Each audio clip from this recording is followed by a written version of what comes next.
Press, thank you for coming at a very short notice. We want to appreciate your response and apologize for the very short notice.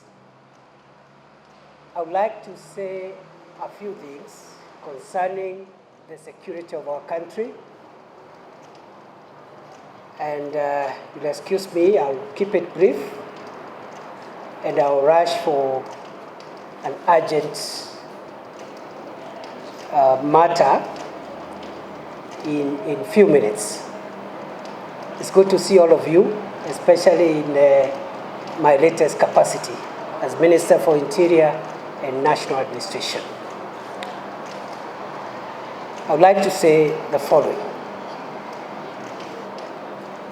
I take this opportunity on behalf of the government of Kenya to assure all Kenyans and all persons who are lawfully residing in our country that our nation remains safe.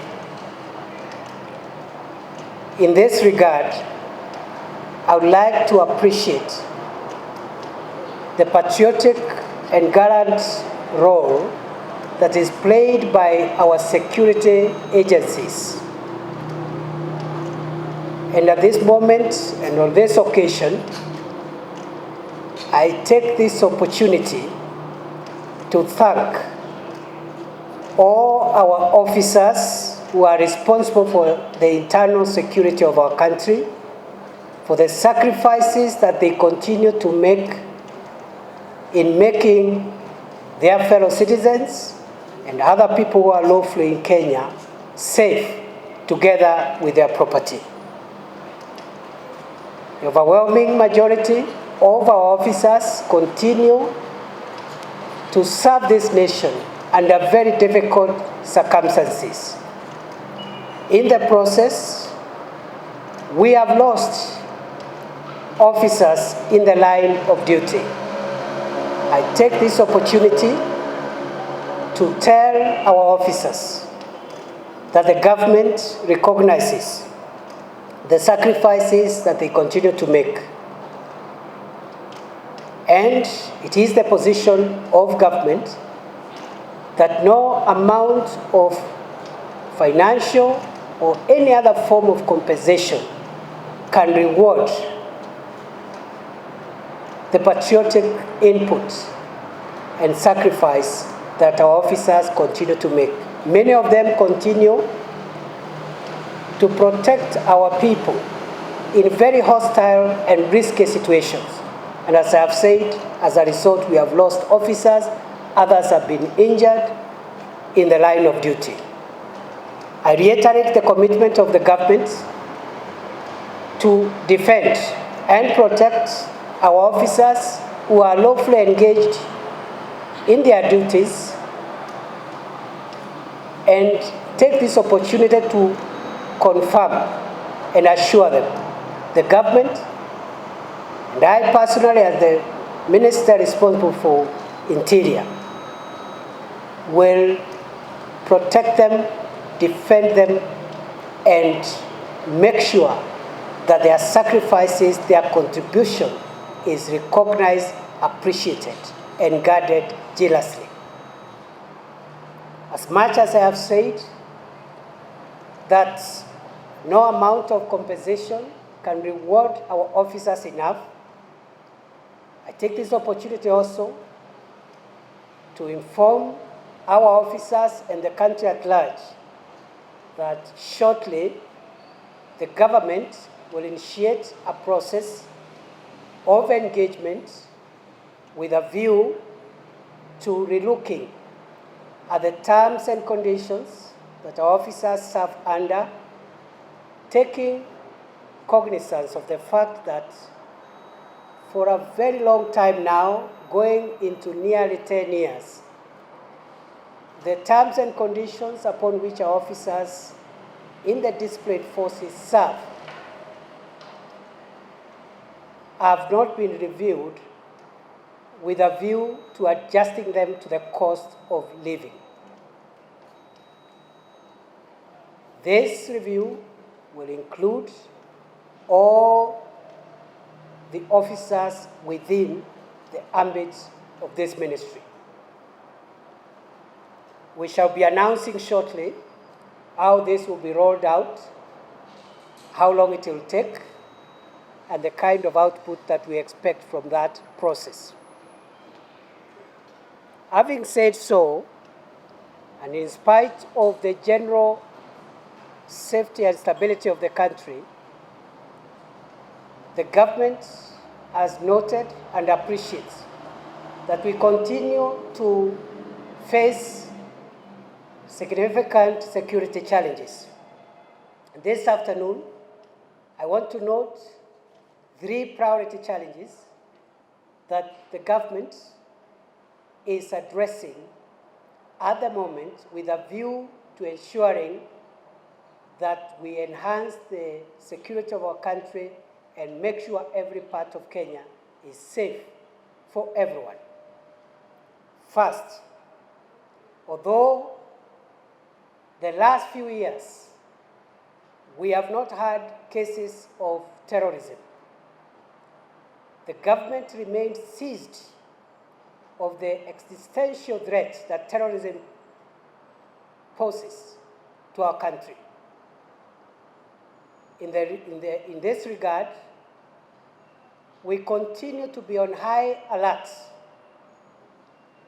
to ensure that we deter, we thwart, we preempt, and neutralize any planned terrorist attacks on our country, to ensure that the stability we have enjoyed in the last few years continues.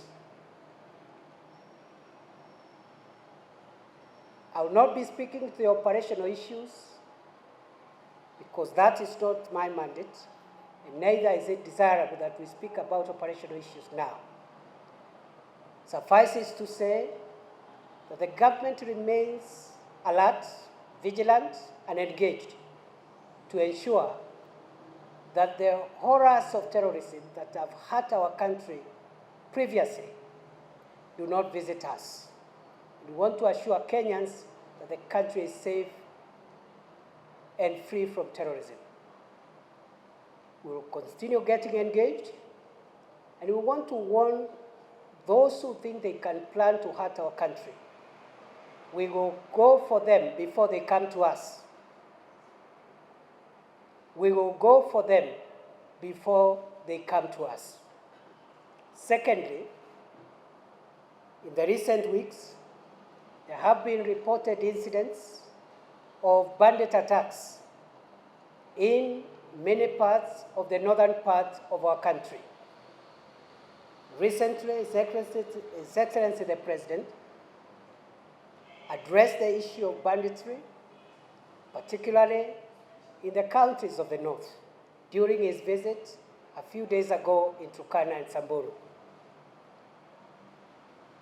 It is the position of government to follow up on the policy directives and the commitments made by His Excellency the President to educate our country from a gang of a few citizens who think that they have the wherewithal to dare and even try to hold fellow citizens at ransom. We are rolling out an unprecedented response against criminals, and we are going to go to their hideouts. We will look for the criminals and do to them what the law says we do to criminals, in accordance with the law of our country and all other applicable international laws. Banditry has assumed not just an economic dimension, but it continues to take new dimensions, and increasingly it is appearing that what is happening in the northern part of this country would very easily constitute crimes against humanity. Therefore, the government is deploying multifaceted, multi-pronged, multi-agency response to the challenge and the problem of banditry. We have information where they have been retreating to. We know the challenges that have been associated in the past in getting to them. We want to make it clear as governments that we are coming to dismantle not only the criminals themselves, but also to bring down the entire chain that has been the cattle or livestock rustling industry, from the financiers, the spiritual supporters, the criminals, the benefactors, and those who purchase livestock stolen from fellow Kenyans. In the last few weeks, these marauding gangs of few citizens have dared the government of the Republic of Kenya. And the message they have been trying to send has reached us. We have heard them. These criminals want us to believe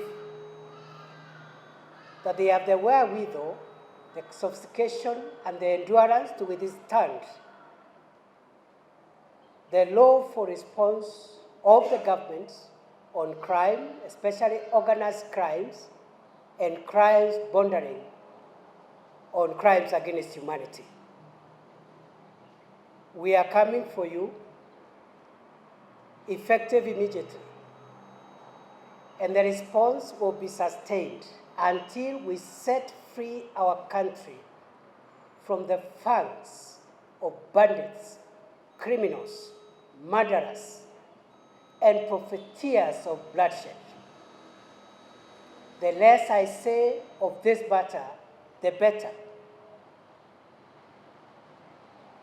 Finally, we have witnessed increasing criminal activity within the city of Nairobi. A small group of criminals armed with knives and other weapons is terrorizing the citizens of this city, as well as a few other urban centers. Those boys who have dared the government and want to tell us that they can take over the city and make it a city of crime, we have also heard you, and therefore we are coming, effective immediately. We have taken measures already, as I have said, with regard to counter-terrorism. We have started taking measures already, which we cannot announce, on the response to bandits and banditry. And we have taken measures to deal with the emerging crime trend in Nairobi. In this regard, the leadership and the command of the police has changed the command of the Nairobi City police deployment, effective immediately. The National Police Service also has put in place again a multi-agency,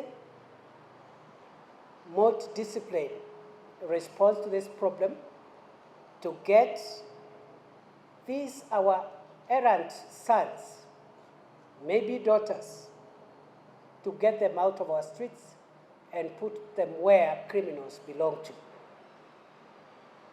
Therefore, and finally, I once again reiterate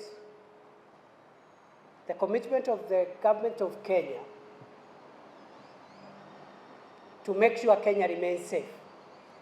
We cannot trade off our freedom and our security for anything, not for votes, not for anything.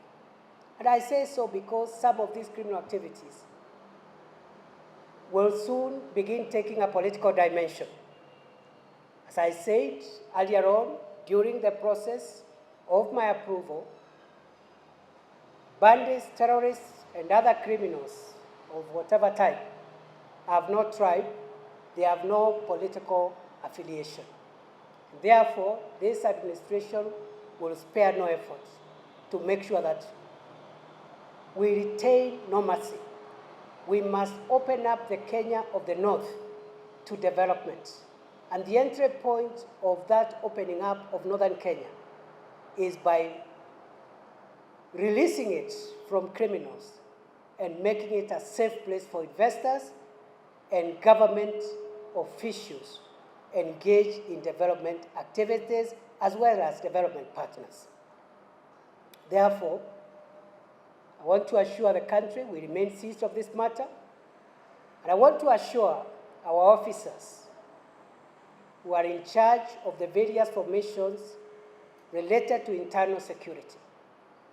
The government will support you, facilitate you, and make sure that as you perform this gallant, sometimes risky service to the nation, you will not be victimized.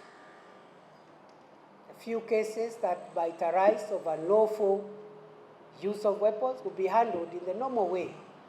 I therefore urge your officers to use the responses that we are commencing within the law, comply with the standing orders of the police, comply with the law relating to criminal conduct, that is the Penal Code, Cap 63 of the laws of Kenya, the Criminal Procedure Code, Cap 75 of the laws of Kenya, the Evidence Act, Cap 80 of the laws of Kenya, of course the standing orders of the police, but also comply with the Constitution, the Bill of Rights, and the applicable international treaties relating to this kind of activity, which is the use of lawful violence to protect the population. I thank you, and God bless Kenya. Thank you very much for coming. We shall be speaking to you more often, more regularly, and in a more structured way. I am afraid I am unable to take the questions, but we will engage shortly.